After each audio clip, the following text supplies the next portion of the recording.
workshop fruitfully. In brief, Professor Raman, before he moves to overseas, he was in Loyola College and many other colleges in South India, and he's a bright fellow, Fulbright grant, and also a German academic program. He was a recipient of all these, and I hope that we will have an engaging and enriching session ahead. We'll go into the session. Sorry for the delay which we have done, and I apologize because of being a problem in the university. There was an election, there was very traffic jam and all. Thank you so much. A very good afternoon to you all, respected scholars, professors. Since we have been a bit delayed, we have to start directly. So this workshop is organized under the Department of Environmental Science, DM University, and today resource person, respectable Professor Ananta Raman, School of Agriculture and Marine Science, Charles University, Australia, as a resource person. So we are glad, sir, for your presence. So without any further delay, so may I request Madam Sarita to give a presentation as a token of love to our resource persons, Professor Ananta Narayanan Raman.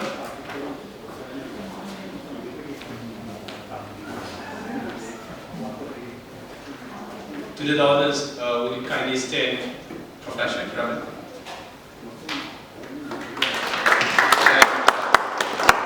Thank you. And then next, our respected Principal Dr. Ilanus Jadhav Singh, Principal of DM Science, DM University. Thank you.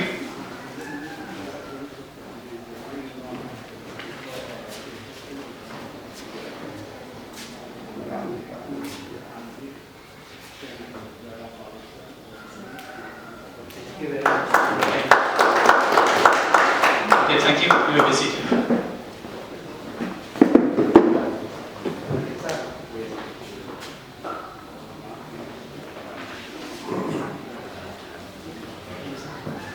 Now, let's proceed directly to the speech from respectable principal of this DM University, Dr. Ilanus Jadhav Singh, to give a short speech.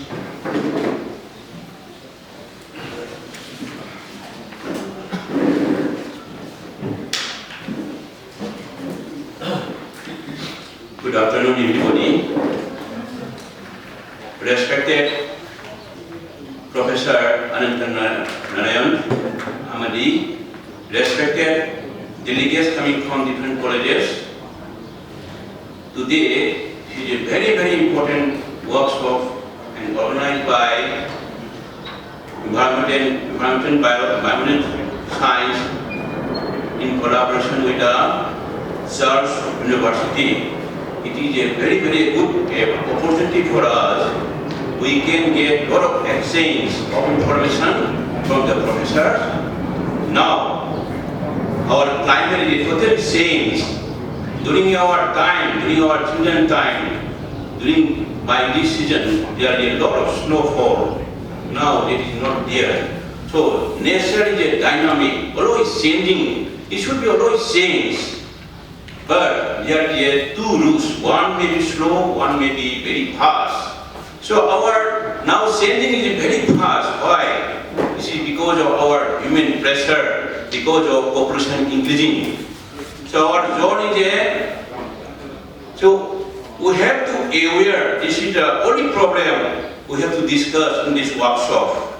Because human being, we are the only man disturbing nature. So we have to say aware our nature. So how to manage. How to make sustainable management. So we have to bring to the sustainable management. So our Manipur in southeast of the Southeast Asia, extreme east of Southeast Asia. So now it is earlier not much change, it is really changing.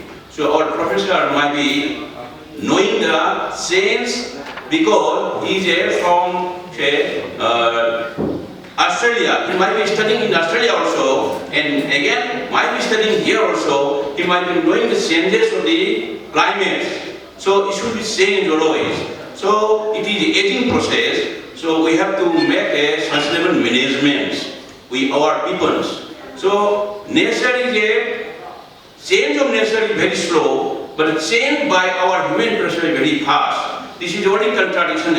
We have to make this one sustainable management. And I think from our professor, he will say give a very important ideas regarding the how to manage our nature and how to our development regarding our environments. So I want to conclude with this word. Thank you. Thank you so much to Dr. Inangu, Chalusing Principal of Yale University Science. Now, may I have the privilege to introduce to the resource persons, respectable Professor A Raman, School of Agriculture and Wine Science, Charles Perth University, Australia. So, may I call upon Professor A Raman to take the time on topic of paper writing skill in this workshop. Please take your time.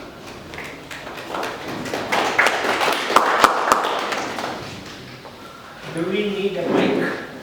Am I audible? Yes, sir. Good. We'll stay without a mic.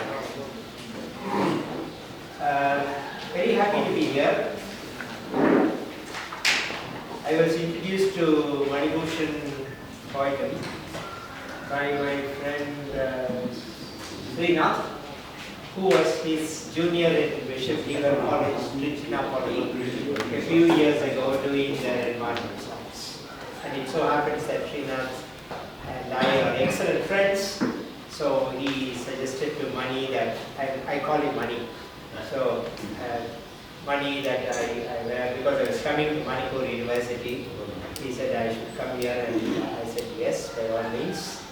I'd be happy to interact with all of you. Please feel free to call me Raman. That's my name.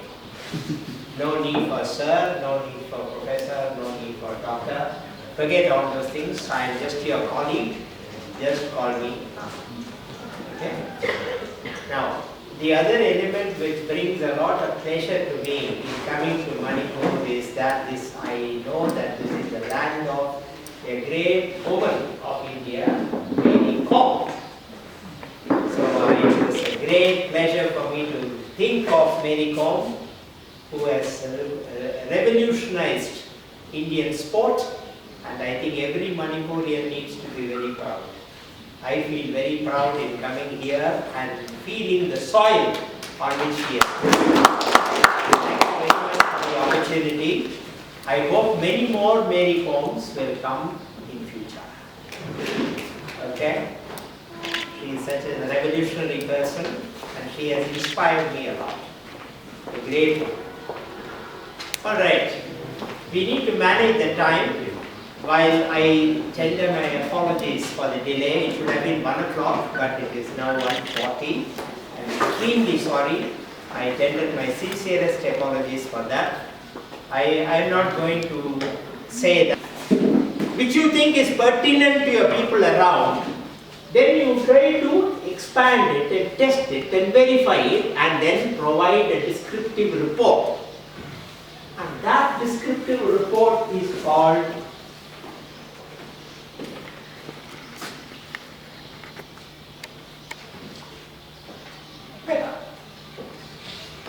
See, it's very funny. If you go back into the history of writing papers, why the hell call it paper? We should think about it.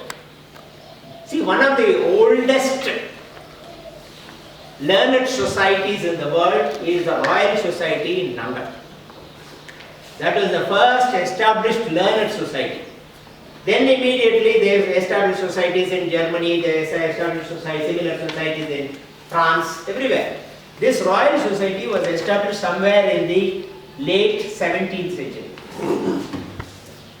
Then at that time they recognized certain British scientists who were there doing experiments and verifications, They all came together and they used to talk in that. It used to be a meeting like this. People will be sitting around and then a fool like me will come with a paper and stand and read. See, that paper, he will have all the notes. In those days there was no PowerPoint. In those days there was no projection facilities. Probably even the electric light was not there. So under those circumstances they met and they had jotted down all those details what they wanted to present to their fellow scientists, whom we call as the peers. So it was presented to the peers. A group of scientists sitting there, they said, this is the experiment I did, these are the findings I made, this is the outright contribution I am making to the science. Then those people sitting there will nod their heads if they are happy. If they have some questions, they will ask. So there will be a debate pursuing in that, arguments, and then finally they will accept what I proposed or that person proposed there. Then they went away. And because that person used a piece of paper, whatever we write today in a journal came to be known as a paper. So if I just use the word paper writing skills, it means that. It has got a very interesting historical connotation. So therefore, paper writing became an important tool. That's how it has changed over time. See, what I said now is about 1690, 1700. Today is 2019, we are edging to 2020. So close to about 320 years of change, several things have happened. If I start talking about all these things, it will be an endless process. Just think of no light in that time. Today we have got all sorts of different lamps, LED lamps, this and that, tungsten filament lamps gave rise to LED lamps, projection facilities, your laptop, your phone. Everything is an example of the evolution of science, which have all gradually changed our lifestyle. It has got its own bad consequences, which will all touched by Beta, which will all be touched by Srinath in day after tomorrow session, in the climate change business. Because I am deliberately refraining myself from talking about it. So paper is a concept where we write in terms of writing. The earlier days it was jotting, now it has come to become writing, and you submit it to a journal so that we circulate our information, whatever it is. Next question, why should we circulate? Why should we circulate? Let us not look at it as a sort of a formality. It's not a formality. If you read again the science history, the two great people whom I admire, there are many people, but in my personal estimation, I admire two, a man and wife team. Physicists, living in Paris. Can we identify? Marie and Pierre Curie. I have great admiration for both of them. The finest scientists ever the world has produced. Nobody to match them in my estimation. Simply because when both of them, particularly Marie Curie, when they discovered this element called radium, they never patented it. At that time, patenting concept was prevalent in Europe. You know, Madame Curie said, this is meant for public good. It is not meant for my personal aggrandizement. How glorious the thinking of that lady was. They died as paupers, that's a different matter. All their experiments were conducted in subsequent years in their house garage, where the car was to be parked. That was the time when Marie discovered the element called polonium. Because she is a Polish woman, she named it as after her country. How glorious these are! So, coming back to the point we are talking about, why should we display disperse information to people? Is there a need? Because many scientists, if you read the history of science, which is a remarkable document across the world, which is documented, many scientists are not published at all. Have you heard of Ramanujan? Srinivasa Ramanujan, the man who knew the infinity. Ramanujan's notes, many of them are not published. They are still remaining in the notes. Small notebooks. Half size of the foolscap paper. Today, a number of brilliant mathematicians are cracking their head to translate that message what Ramanujan has scribbled. And they are writing papers. Whereas Ramanujan's original works are still remaining in notebooks only. So there are many scientists who have lived in this world who have never published. They thought that, okay, this is science. That's my passion. I will do it. And they went on writing the notes. Some never even wrote notes. Some discovered, which was not announced to the world. They never patented them. It was all left to the world to take care of. But there is the other extreme also where people patent very small things, silly things, and still make loads of money. To give you an example in that, the distilled water concept, not distilled water, the potable water which is free of contaminants. The first one which was marketed in the world in bottle was Bisleri. That's an Italian production. That fellow patented. If Bisleri is made in India with that label, then whoever makes it sends tons and loads of money to that family of that Bisleri family. So this is one example of the silly extreme of patenting. Whereas the dynamic extreme of patenting of exception of radium not being patented. Of course, you and I, some of us may still say Marie Curie is a fool in not doing it. That's another perspective to it. So coming back to the point, why should we write? So there are people who have not written, who have not noted down anything, who didn't go to conferences, who didn't present. So the question now is to you, and you have to answer me, why should we write papers? Anybody? To expose our findings, sir. To expose our findings. To inform people. Yeah. Okay, to inform people. So by informing, you think that people are going to be benefited with every research that is being done?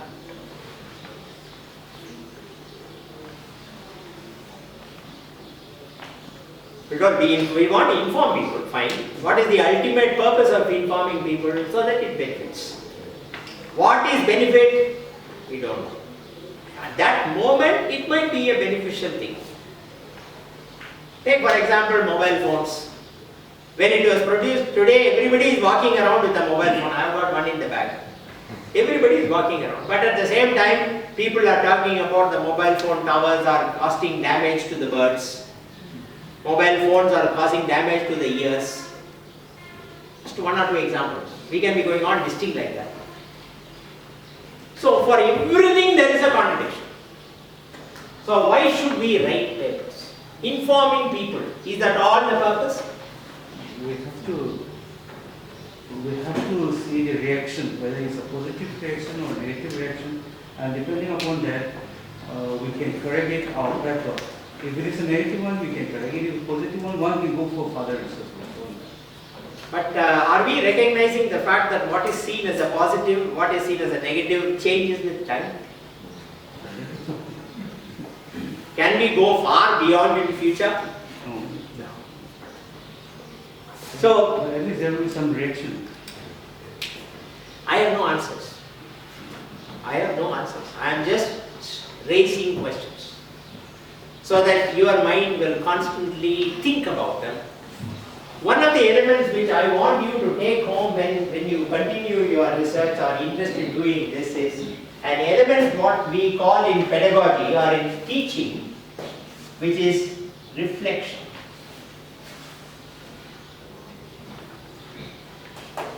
Even when we teach an undergraduate student, we should be able to make them reflect on what we teach. And only that person who makes the student reflect on that is the most brilliant teacher. Somebody simply coming and talking in the class in an extraordinary manner and even dictating notes and giving details, all those things, I will think is not a good teacher. A teacher who prompts the students to reflect, who makes the students reflect. You give a message to them, and how do they reflect on that message? How are they able to see the goodness of what you have said and the badness of what you have said? How are they able to discriminate between the two?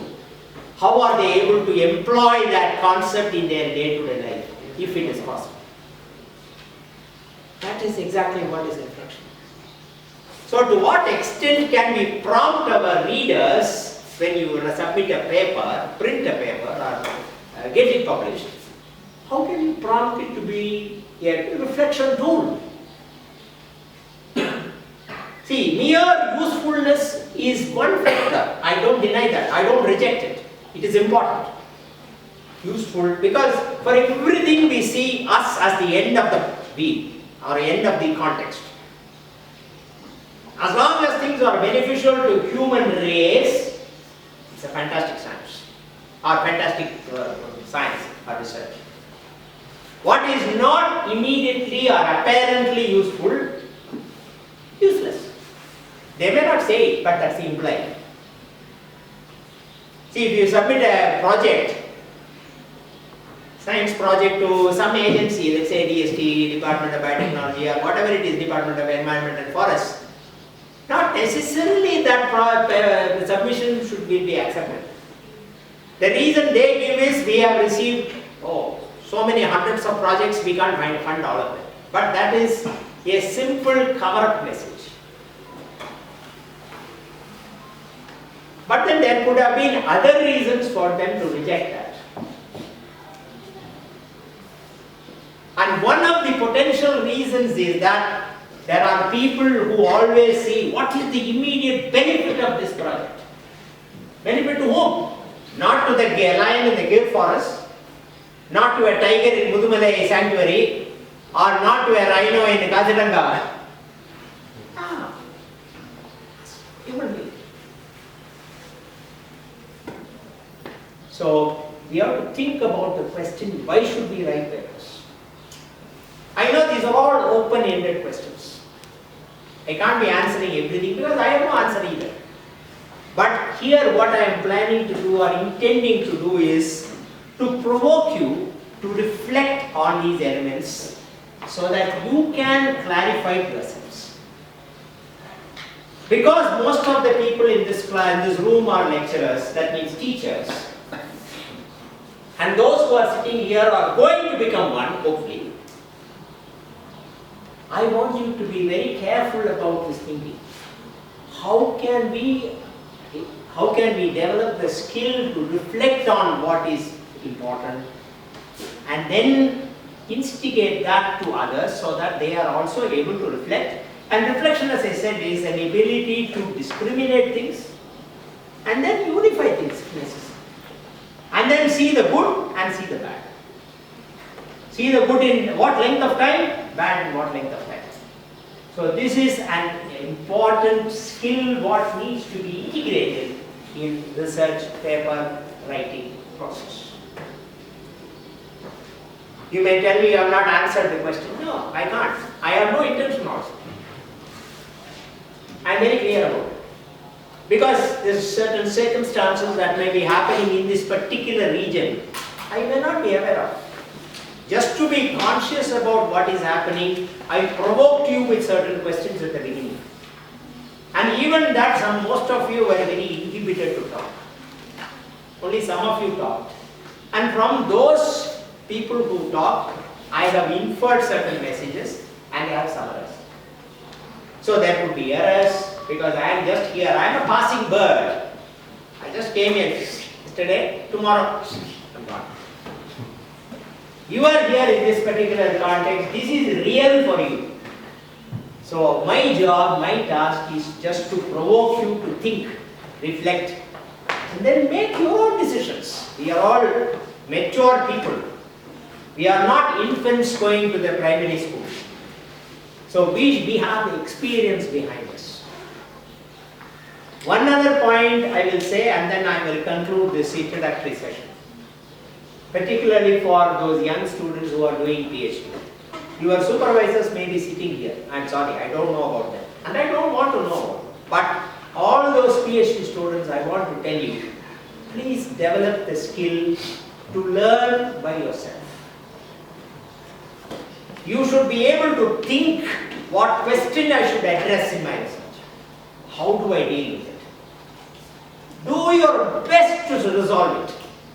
Only under a circumstance. There is a problem among the PhD scholars, and this is facing globally, I should say, because writing is a must for them. Writing means publishing. Publishing is a must for them. Yes. And in such cases, they also fear about their writings. Yes. And they think that the journal editors would underestimate them or not. That is the question. Who will underestimate? The editor Oh, or the the publisher. journal editor. Yes, yes. That is the question that rises up in their heads.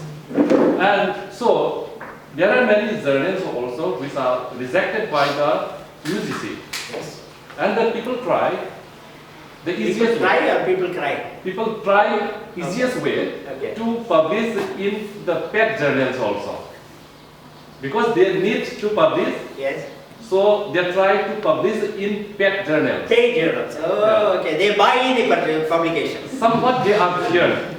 Somewhat it means they are feared. They are afraid of it. So how I understand. how would you like to mention comment about this to Okay. erase these fears in the first thought or in the first writing? My idea of talking or pet talking to all of you on these matters. See, one problem I have. See, this is a subject which we have to sit comfortably and then talk for hours and hours and hours discussing ourselves. But right now I came late and in the evening you have to go early. So there is a time squeeze like that. So therefore within the time I am trying my best to push the morale of people up by trying to tell what I think is reasonably doable. I may not be able to give a complete 100% solution for every answer. I will give some suggestions, but then you people have to think about it, reflect on it. That's why I use the word reflection, and then find solutions for yourselves. See, for example, let us take an example of a doctor who is trained in MBBS. This question I asked my daughter who has completed medicine and who is holding an MBBS title. So when she finished her MBBS title, both of us were driving somewhere and I just casually asked her, imagine, I told her, imagine that you are seeking an employment in an NGO, non-governmental organization, or you are doing a service in an NGO, for example, like a doctor group called Médecins Sans Frontières. Médecins Sans Frontières means Doctors Without Borders. They are a French company or a French NGO which operates mostly in Africa. They go into remote places in Africa, they treat people free, or maybe they charge, I don't know. But I said, if you are going to work there, are you adequately equipped? That was the first question I posed to her. She didn't answer me. She was a bit nonplussed with my question.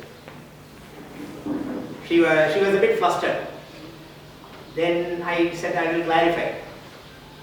Imagine that you seek a training or internship doing a NGO like this example I gave in a remote village in Africa, and a lady in advanced stage of pregnancy comes to you who has been washed off by a midwife who is unable to deal with it, and because you hold an MBBS title and you being a lady, that lady comes to you seeking reprieve. Can you handle that delivery? This is the question I shot to her. She said no.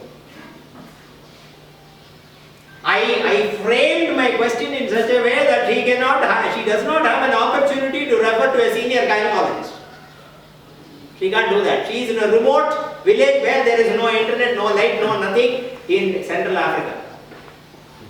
So what is the purpose of MBBS?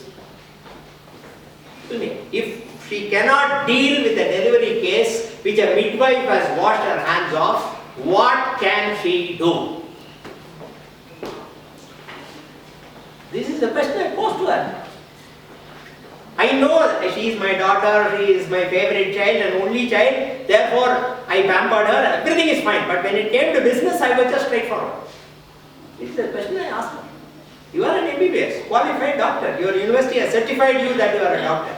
So that means you can practice as a physician and surgeon. So, yeah, as being a woman, if a lady in advanced stage of pregnancy with a problem comes to you, how do you deal? Now, why did I draw this example? When students complete their masters and come to do a PhD program, the purpose of a master's title itself is self-explanatory. That means, imagine that person owns or earns an MSc, for instance, Master of Science. What does it mean? Master of Science. That means, I know everything. That is the implied message. You may say, no, that is not true. I agree. Then where is the deficiency here? Where is the deficiency here? We have to reflect. I am not answering first. Sir, people will be afraid of writing, people will have the fear of writing. Something seems to be fundamentally wrong in our undergraduate and postgraduate training. I didn't want to say it, but now I am pushed to say that. I am sorry, I seek your generosity of forgiveness. If master students who have earned a master title is unable to deal with many things on their own, then in what way they are fit to be calling themselves as master? Just think, please, don't misunderstand me. I am not here to accusing finger, no. I am just washing the dirty linen in public. So if students are anxious in not being able to communicate, then there is something fundamentally wrong. Somewhere along the line our training has been inadequate. Our examination process has been inadequate. What do you want to say as a young student? Free to talk. I am not your examiner, so don't worry. Huh? Yes?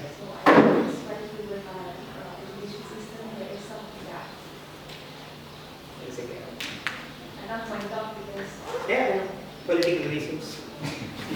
Leave it. Even if this much you have talked, that's good enough.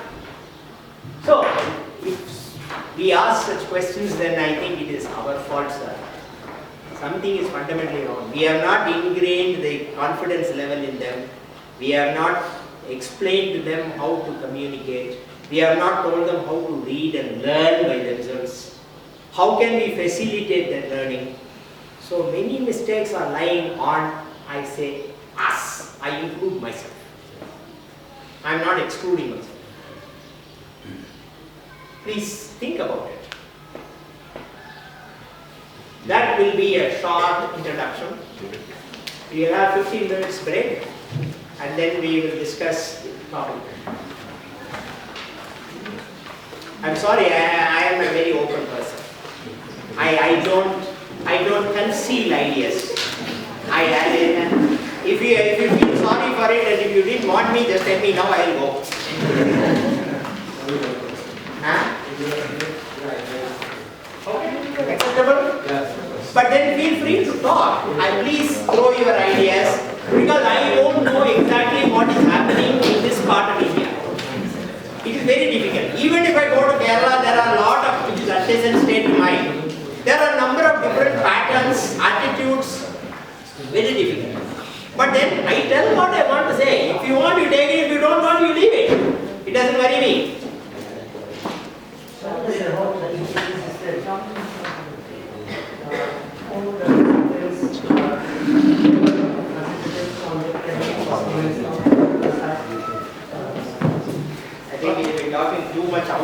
score. You better raise these topics with principal sir, you raise the topic with your lecturers, you use it interchangeably. So, as a university academic, you feel it is a moral responsibility to contribute to the advancement of knowledge in your discipline. Am I correct? That's what you said. Yes, sir. Perhaps I will say a little louder. Yes. It's not confined to my subject. Maybe it may be beneficial to other subjects also. You can contribute to any subject. Yes. But we are only talking about doing research and publishing findings.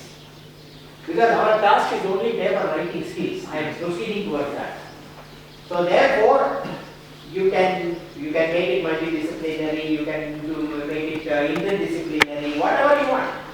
But we will come to that later. But the primary question now is that are we doing it? So you suggest that as a university academic, you have a moral responsibility within yourself that you want to contribute to the advancement of knowledge. Have I interpreted your words correctly? Yes, exactly. Anybody disputing that?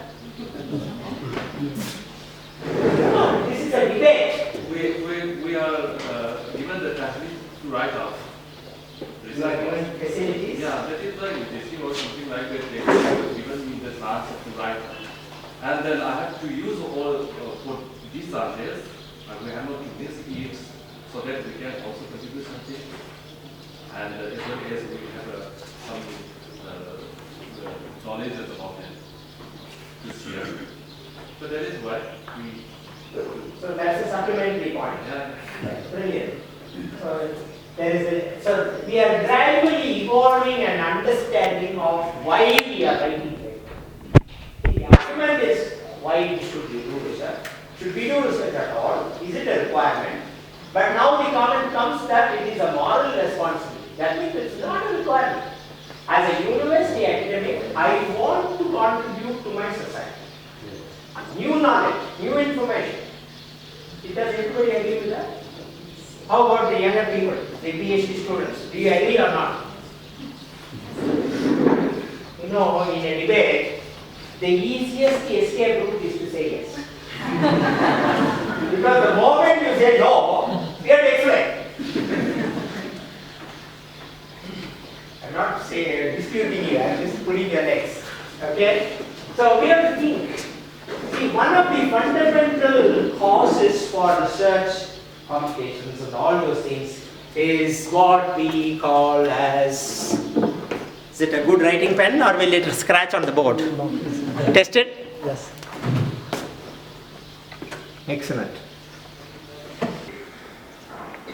This is what the modern science people mathematically calculate as the impact factor. Citations number. So these are all different gimmicks people have employed to give you a fear. See, we talked about the papers are important for promotions. When you go for a promotion, you may have 2 papers. But it may so happen that this refers to the lecturers and those people who, there might be the committee, principal sir may be sitting there. At that time he will ask you, okay, you have written some papers, very good, but then, how many evidences? How many citations are there about your paper? How many people have read? Because there are a lot of mechanics now available telling you that so many people have read, so many people have cited. Everything is available today. Whether you like it or not, once it is published, it is all public. So, people pick on that. So, imagining that a paper will fetch you a promotion, that's an illusion.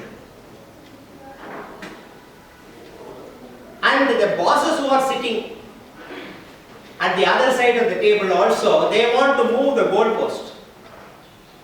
So 10 years ago they said publish at least 1 paper. And after a few years they will say publish 2 papers, 3 papers. So the goalpost is shifting. And then they will say how many impact factor citations are there for you. How many people have cited your work. Come on, show it. So at every stage there is a change. So we need to be clear of these facts. So introduction is basically a background. I will give you one more word for that, which is self-explanatory, which is providing a context. When I teach this aspect to my students, honor students in Australia, you asked about Australian teaching. I am giving one example because you asked. I will not go further in this. So I will, when I teach this subject to my students, and when I tell them context, and I tell them the context, I always ask this question because they are all white students normally. So I just pick up some random white name. I just pick up somebody and say, hey, you know Joseph. Which Joseph? That is the purpose. I have not explained to you the context here about the Joseph. So you are lost. There could be a Joseph, his close friend for him accidentally, or his arch enemy, or somebody else, a first cousin, second cousin, third cousin, somebody. So that fellow is terribly confused. So context and clarity of context is paramount in introduction. That is absolute. So how do you structure your introduction? You have a first line, you should have, or a first couple of lines. You should give a powerful statement about the work, what you are implying. In other words, you rephrase the title. You are given a title on top, you rephrase it. And then, to supplement the rephrasing of the title, you provide what I used as an awkward term, the review of literature. Be selective in a paper. In a thesis, you can write a review of literature running to 30 pages, 40 pages, 50 pages, because the examiner is being paid for reading that job. So therefore, that fellow, I have to do it because they are paying me $100 for doing this job. So he has to do it. Whereas in a paper, nobody is paid. If the review of literature is frustrating to me, or to Dr. Suryanarayan, or to Dr. Varadarajan, involuntarily, they will just into the bin. That means rejection, finished. See how various factors are playing a role in the anatomy of writing a paper? See, we feel sad. Oh, I wrote a paper, I spent so much of time, I was so disappointed. But still, I spent so much of energy, but it has been rejected. We feel sad when it is rejected, but we never reflect on why it was rejected. But there could be other reasons why the editor has not explained to us. Is that clear? So be careful. So we have to provide first a brief rephrased title, followed by a very short, crisp. Crisp is the word. Crisp. It should be very tightly written.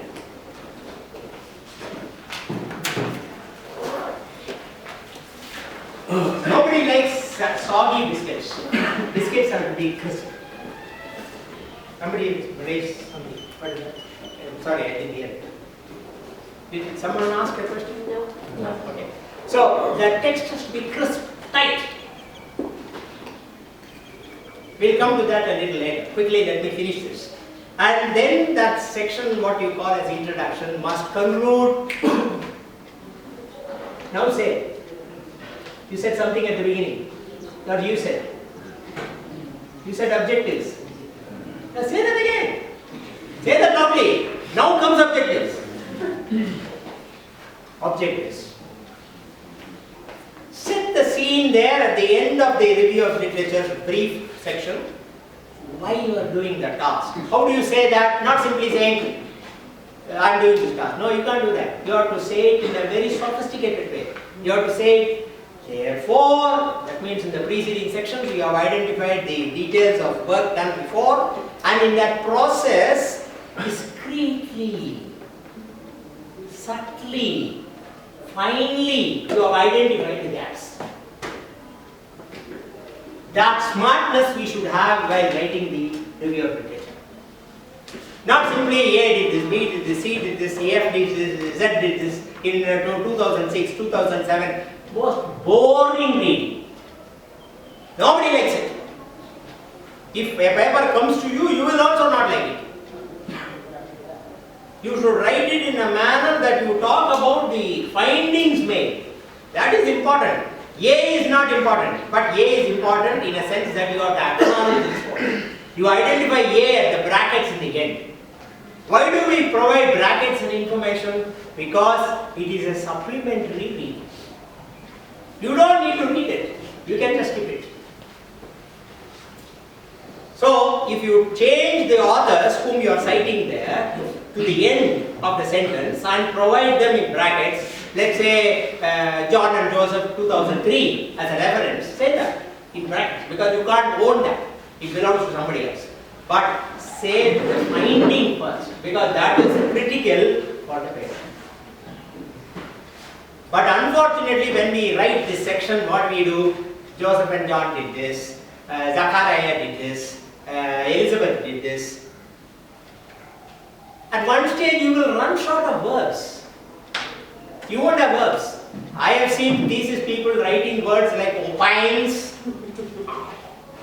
an obsolete, archaic word which people have never been using in the last 50 years. It is there. I am not saying it is not in the dictionary. Opinion, the derivative word for opinion is to opine. They bring it from where? Because they are finding it very hard to get words. They have used says, they have said told, they have said seen, they have said shown, all exhausted. Then some other word we want. They look for opines. Opine is an archaic word. Don't use it. Modern English, we never use that word. Silly. So therefore, look for the best way is to avoid all that. Why say, told, seen, said. All that can be avoided if you just say the finding, put the author in the bracket, be done. Make it very tight and brief, crisp, and then go to the next important section within the introduction, the last paragraph. Therefore, you start. See, in science writing, because all of us are science, two words are very commonly used. Just like the definite articles be and the indefinite article a, we use these two words very common. One is therefore and the other is because. Because science is built on evidences. So therefore I am involuntarily using therefore.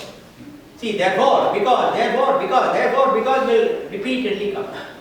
So you start your last segment of your introduction as therefore.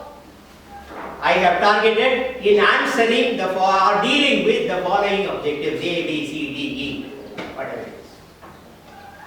But before that, if you want to be more scientific and very formal with scientific presentation, you can create a hypothesis. I want to explain to you what a hypothesis is.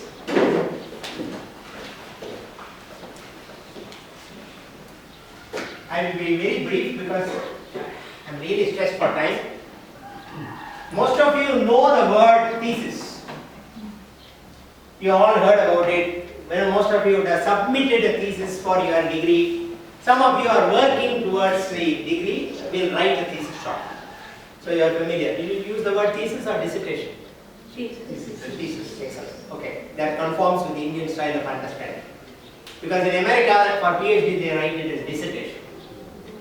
For lower classes like a master's work or a MPhil work, there is no MPhil there, something similar to that, they will use the word thesis. Everything they will do the reverse. So, thesis is something which we need to know. What is a thesis? Thesis is a body of information which confirms details, proves details. When a document establishes a question, or denies that question with evidences and proofs, then that is called a thesis. Right? Most of us know this. Then, therefore, again and again this word comes, therefore, a word which is a concept which is not established is hypothesis. Actually, you have to read it as hypothesis. But in spoken language, it becomes hypothesis. So what does this mean? Hypo means below. Anything that is below. So here it is below the thesis. What does it mean again? It is not established. It is not proved. Therefore, it is below the thesis. Then, once that is done, then the next level beyond this, above this thesis, there is one situation which most of us need not know, but because I am teaching the theory or speaking about the theory, I will also say about that. There is a concept called antithesis. There is a context and a concept called antithesis. That is, when two or more people who are working on strong concepts on the same team, but totally one against the other, that is called antithesis or antithetic. I can't remember a better example than this. I am daring to say this with Dr. Suryanarayanan here. When I was a student in the college, in cell wall dynamics, there were two prominent names. One was an American, the other was British. They had strongly different opinions because the fungi or the pathological fungal materials were dealing with the cell walls in class. So both of them had strongly different views. Peter Albersheim in America and R.K.S. Wood in India. Both had very valid thoughts. From Wood's perspective, his thinking was very impressive, very convincing. From Albersheim's perspective, his concept was powerful, convincing. So they had an antithetic viewpoints. So this is pretty rare. We don't get it very often. So therefore, when you look at the word hypothesis, please understand that it is something which is not established yet. So through your project, you are establishing it. So at the end of the project, you are telling in what we have identified as conclusion, you make a categorical statement to your reader. I started with an hypothesis. I have proved it. It is right. Or you say, I started with the hypothesis. I have proved it totally wrong. Either way it is right. In any pure science work, there is no rejection of a paper just because you have proved your hypothesis wrong. No. You can do that. Comfortably do that. But what is not right and what is not possible is, it is 50% right, 50% incorrect. No, that we don't accept. It has to be either white or black, finish. No grey area. It can be a yes or a no. So is that part clear? What is an introduction? So now let's do a cartoon of an introduction. How does the cartoon look like when we do an introduction? Introduction is the one, like sir said at the beginning, I differed from that, but still I am using it for convenience. Is this a permanent marker? Or a whiteboard marker? Okay, anyway, I managed to remove it. See, an introduction is nothing but the face of an individual. In your ID card, you have your photo of your face, not your thumb. If the spinal cord is, the monkeys evolved to human beings by strengthening their spinal cord. That's how from quadrupedality they changed to bipedality, which are us. So spinal cord is a vital thing.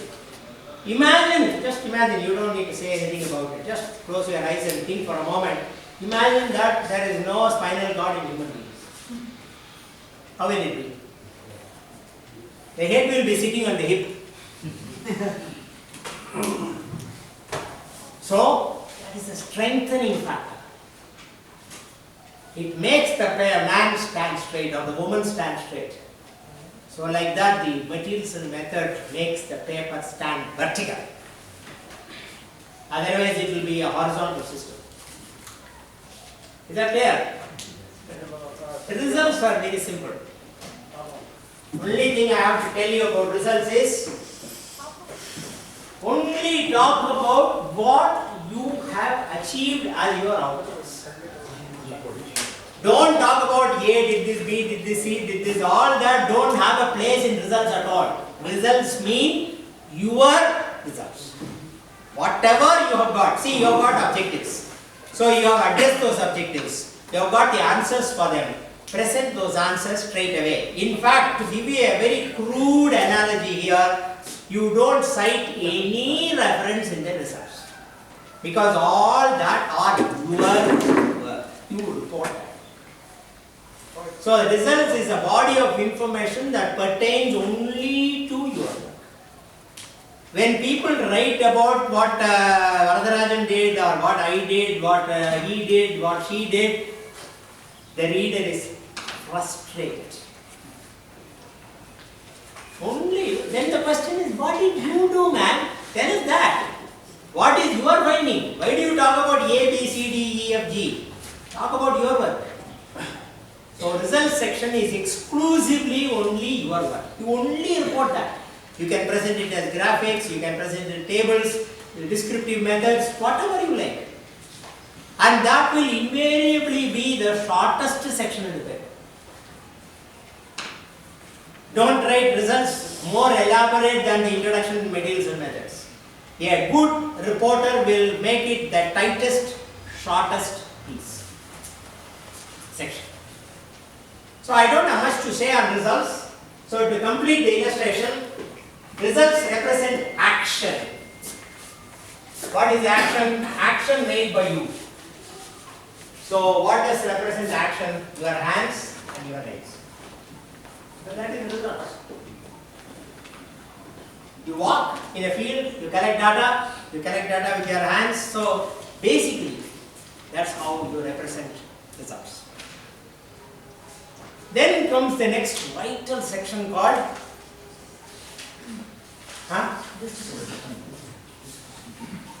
basically, what is discussion? The dialogue between two people who are trying to argue on a matter. You have a viewpoint, my opponent has another viewpoint, both of us argue on that, and that is what is summarily called as discussion. There are other types of terms like debates, arguments, they are all there, but essentially they mean the same. So what does it mean? You have got your results as a nucleus. You have targeted with certain objectives, certain goals, and then you have progressed your work, you executed the tests, and then you found some results. So you have reached up to that point. Now the results have to be provided a contextual meaning. Otherwise they just stand aloof. You have to provide a meaning for that. And that is where the discussion comes. Now I told you that the discussion is a dialogue, arguing dialogue or argumentative dialogue between A and B or two people. Now when we write a discussion, our mind, our brain, our intellect splits into two. You yourself become the proponent, you yourself become the opponent. So there is an argument going on between the two personalities. This is from yourself. Don't think of the psychological split personality. I am not talking about that. But here I am talking about an example. How you need to develop the arguments. So this left personality will argue with the right personality in a beneficial way. Oh, I have found this result. What does it mean? I interpret it this way.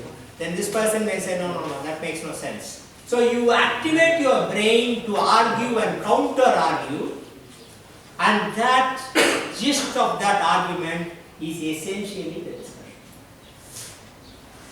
You have to put them in words and articulate them. That's what it is. So in other words, you see, first section is introduction, and what is the interpretive meaning? I said it is context.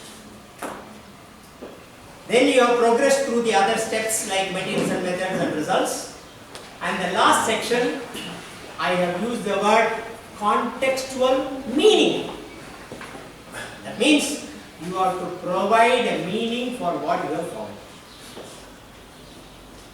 This is called in English prose, making meaning. When you write a sentence, the sentence should make a meaning. This is a common expression.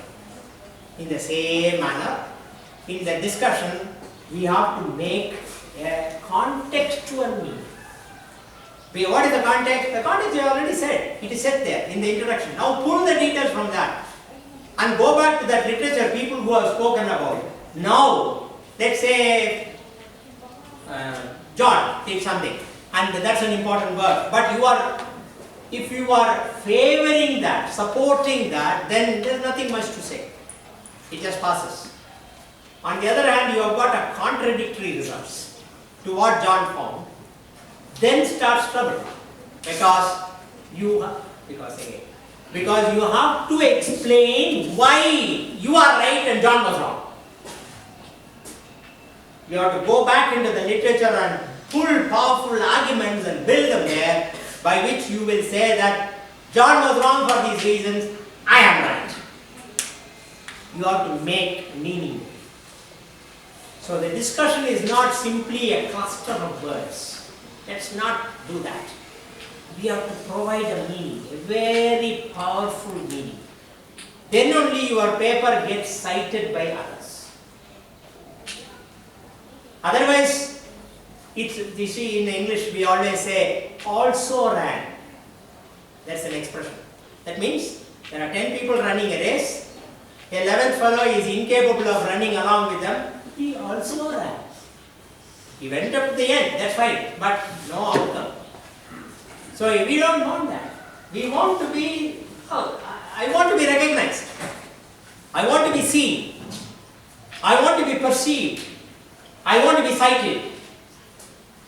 It can be either positively or negatively, it doesn't matter, because another person will refute your argument. But then still you are being cited, you are being read, you are being quoted. That is why they say citation index. If citation index has gained a validity today, it is because of this reason. So therefore, discussion is the most vibrant part of the paper. It's a vibrant part. Now I am going to throw a challenge to you. We have completed that cartoon. How will you represent the discussion? Right. I have given you some clues. Vibrant part. So how will you complete the diagram?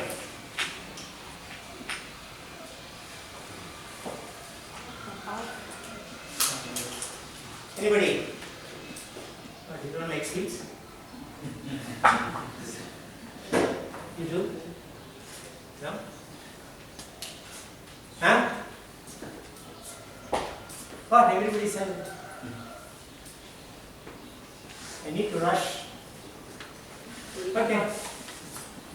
The heart. Ah, fantastic, madam. Fantastic. So this is the woman with the heart.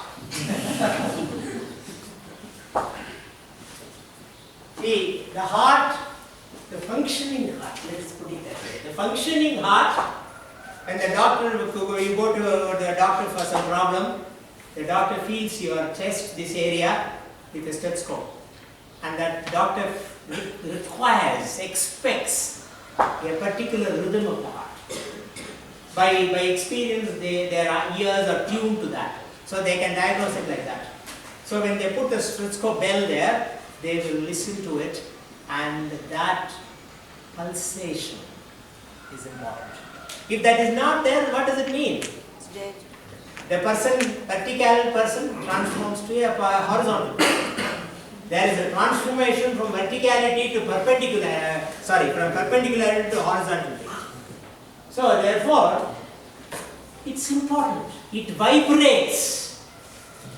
Even when you sleep, the involuntary muscle of the heart functions. If it takes, okay, I'll take some rest for 2 hours. Like our paper going to the bin this way, that will go that way. So, who said that? Fantastic, madam. Kudos. So therefore, you see these 4 critical segments of a paper, you have to think in this direction. This is how I teach my students. When I am teaching about paper writing skills, that's what I should tell them. I give them this cartoon. Same cartoon I have given here. But of course, whether that girl here smiles or cries, that depends. That varies. Then the rest of that are, icing on a cake. Abstract, keywords, reforming the title, reforming the acknowledgement, reforming the conclusion. Conclusion, you have to simply address the questions you raised and the objectives you identified, you have to answer them. Again, summarily you have to provide. I have answered these questions, these are fine. Then comes one very important part. I'll just spend a couple of minutes on that and then move on to the paper writing skills or language part. That is referencing. Referencing consists of two segments. One is called in-text referencing, the other is called end-list referencing. Many of these things we do involuntarily. Some people think that including a reference is a sort of a decorative aspect, so they go on adding references. Whether it is relevant or irrelevant, we just add. I have got theses which have got this reference section pages alone is more in number than the thesis itself. The thesis will be hardly about 100 pages, the reference section will be 120 pages. That is no good, nobody is interested. We are interested in references only when I want to follow up something. But you don't know what I want to follow. So you have to provide everything pertinent and a complete style of citations. The best way to do that, I am talking about the end-list now. The best way of end-list citations is you have to select the journal where you want to send the paper. First, before you start doing anything, you have to select it. Because every journal has got a different style. And don't tell, oh, this is stupid, why should they have so many styles, it is so messy. That you cannot question. It is the prerogative or the right of the journal editor and the publisher to decide on the style of references. If you want to publish in that journal, then you have to follow their style. You cannot tell them that, oh, it is very boring. Sorry. One of the worst current science one of the worst referencing style I have followed is current science. But I am regularly publishing in current science. It has got a number system. By the time I organize it, you know the reason for the loss of hair on my head? Current science and the referencing section. But I can't do anything about it. You know, if you ask current science editor who is Satish now, he will tell you, oh, Raman, C.V. Raman, not I. C.V. Raman established this journal about 60, 80 years ago in the style of nature. So it's exact replica of nature. So nature also is a stupid way of referencing. Even today, nature also is the same. So it is exactly following the style of nature. But only the fellow who is writing the paper will go mad. If I suddenly introduce another new reference into it, I have to say 14A and then type it on the part and then later on change it as 15 and then the subsequent numbers will change 16, 17, 18 like that. What a pain. What a pain. Anyway, I can only talk here and lament on this. Yeah, I can't tell this to current editor because if you want you send it, man, otherwise we don't care. Who bothers? So, just can't do anything about it. So referencing, do it with extreme care and caution, spend some time on it, see that you use the exact style they follow. Get a sample paper from the latest issue of that journal where you want to send. And look at the way they have referenced the journals, journal papers. Then how do they reference books as such? Book chapters, conference proceedings. There are many more. I am just picking up a couple of examples. Everyone will have a different style in the same journal. So you have to select. So when I write a paper for current science, what I do is when I write everything in full first, and then all the journal articles I will paint it yellow. All of them. Then all the book references I will paint green. All the chapters in books I will paint blue. Then all the conference papers I have cited I will paint it with another color. If there is another web citation, internet web citation, I will paint it with pink or something else. So I will do that initially. Once I have completed the paper and I am satisfied, okay, it's now ready to go, then I go to that section and change it according to the style followed from current science. And this is, there is an advantage here. All the copy editorial staff, they're like me. Because I have minimized their labor. What they have to do, I have reduced all that. So whenever I happen to talk to one of them, they will say, "Oh sir, how are you? We are very happy with getting your papers. We read all your papers. It is all informative." I know all that is just to please my ears, but I know that they are happy that I have freed them from a lot of paper.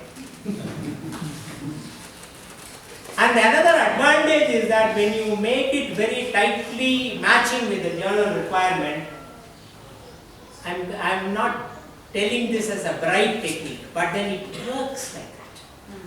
The editor feels happy.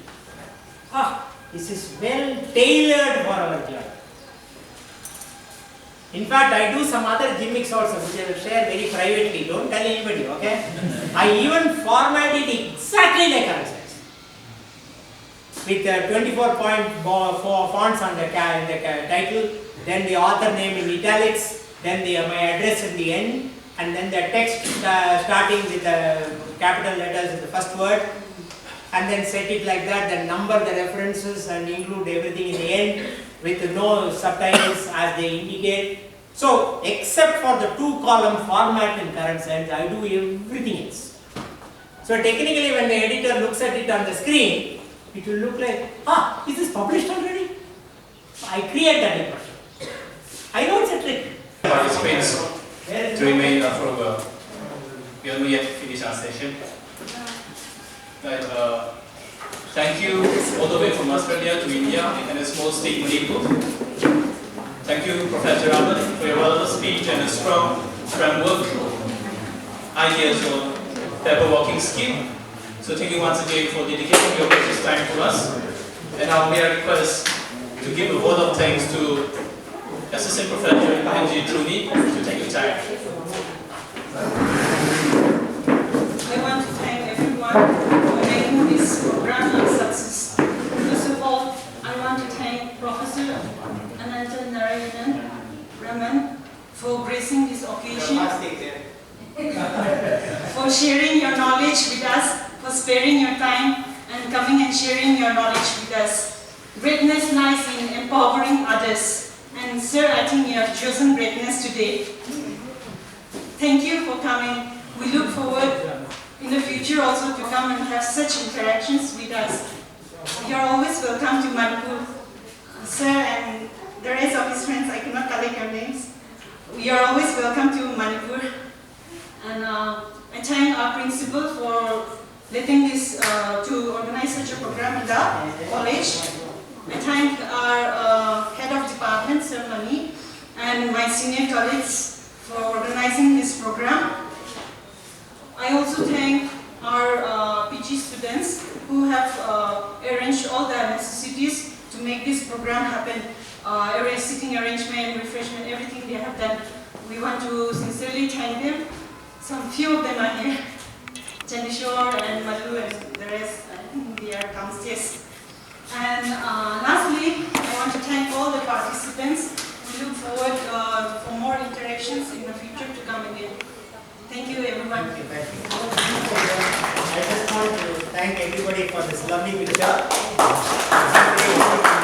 It will be a fantastic souvenir in my showcase. I will cherish this. Thank you very much. But there is a small disappointment. My hosts are Raju and Mani. I told both of them that I want to see a live program. Both of them have treated me with a photo. Anyway, I take the message. Next time is always there, as she said. We'll come next time when a concert is on. But I wanted to see this wonderful program. And thank you very much for this. Although I go with the disappointment that I am not seeing him.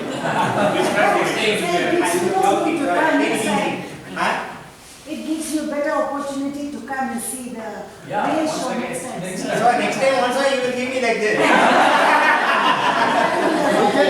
But tell me, you come again. See, I have one practical doubt.